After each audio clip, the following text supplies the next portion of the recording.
ఇవాళ ఇద్దరు ఆడబిడ్డలు జర్నలిస్టులు ఏం తప్పు చేసిండ్రు వాళ్ళు? ఏమన్నారు వాళ్ళు? రేవంత్ రెడ్డిని ఏమన్నా బూతులు తిట్టినరా? నీ లెక్క లాగుల తొండలు ఇడిచి పెడతామన్నారా? ఏమన్నారా? నీ లెక్క అడ్డమైన భాష మాట్లాడినరా? ఏం చేసిండ్రు పాపం? ఒక అమ్మాయి విజయారెడ్డి అనే జర్నలిస్టు, ఇంకొక అమ్మాయి సరిత అనే ఆడబిడ్డ, ఇద్దరు సీదా కొండారెడ్డి పల్లెకు పోయినరు. కొండారెడ్డి పల్లెలో నిజంగా రుణమాఫీ జరిగిందా లేదా ఇది తెలుసుకుంటందుకు పోయినరు. తెలుసుకుంటందుకు పోతే అక్కడ ఉండే కొంతమంది కాంగ్రెస్ గుండాలు వాళ్ళ మీద దాడి చేసి ఆడపిల్లలను కూడా చూడకుండా వాళ్ళను బురదల నూకేసి వాళ్ళను కొట్టి ఇక రకరకాలుగా అసభ్యంగా ప్రవర్తించి కొండారెడ్డి పల్లెలో ఇద్దరు ఆడబిడ్డలకు అవమానం చేసిండు.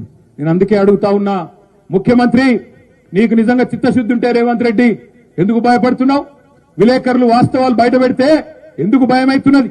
రుణమాఫీ చేసిన మాట వాస్తవమే అయితే, రుణమాఫీ నువ్వు 100% చేసిన ముచ్చట నిజమైతే ఎందుకు కొండారెడ్డి పల్లెలో నీ ఇంటి ముంగట, నువ్వు పుట్టిన ఇంటి ముంగట ఇద్దరు ఆడబిడ్డలను అవమానం చేసినావని చెప్పి నేను అడుగుతా ఉన్నా.